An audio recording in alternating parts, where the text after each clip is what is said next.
Thousands of members of the Public Servants Association have been marching to the National Treasury headquarters in Tshwane to deliver their memorandum of demands. The march follows a failure of wage talks between that union and government. The PSA wants a 6.5% wage increase. The Finance Minister Enoch Godongwana has, well, depending on how you see it, unilaterally implemented a 3% increase during his midterm budget policy statement last month. Workers have said that 3% increase is an insult, considering they have not received a wage increase for nearly 3 years. It's the first PSA industrial action since 2010. As Jabulanga, 3% is nothing. Sisabantwana ekolweni, we can't afford ukuthenga izindlu, imoto, sifuna imali. We work so hard for that 3%. It's a small money actually. So there are a lot of things that we can't afford, and they need to backdate us. It's 3 years that we don't get increase.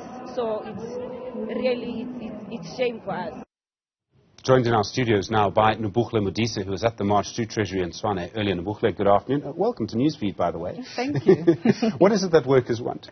Well, basically what workers are asking for are a single-term agreement for 2022 and 23, and they're also asking for a 10% increase across the board, and they're also saying that they want that cash gratuity of 1,000 Rand every month to stay, as we know that government is saying that they will do away with that in March 2023. I did speak to the president of the union, and we can actually cross back to that. So the next one is the 1,000 gratuity that our members are getting every month, that we demand that it doesn't end on the 31st of March. Because if it ends on the 31st of March, it puts our members in a situation whereby they will not even afford anything at home. So we are saying we don't want 3%. We are saying implementing this 3% is going to be a declaration of war. So we ask the president to stop his people from implementing this 3%. And Newzroom, talk to me about the mood there. People are really battling at the moment in terms of living costs, in terms of feeding their children. After COVID, people with jobs have to feed more people, have to look after more people. What's the mood? Indeed, Steve, and a lot of people were saying they can't even afford to pay their bond repayments.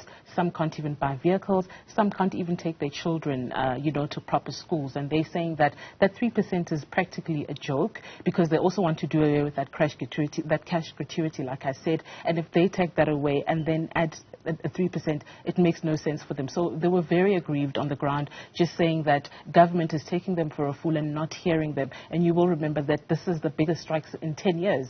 And they're saying they're willing to continue with the strike until the government hears them out. It's so interesting because government is determined. You can see from what Enoch Godongwana, the Finance Minister, has said. And yet the Cosata unions aren't out. So this is the PSA on their own. And yet workers must still feel so frustrated. Indeed, that's why the PSA is saying that this march is actually about protecting the bargaining council. So that's what they're saying, and they're calling for the government to hear them, or they will shut down the country if he doesn't respond. The president, that is, as well as National Treasury, within 7 days. Newzroom, thank you very much indeed. Live in Tshwane earlier. Well, she's live here now, but she was in Tshwane earlier for that march.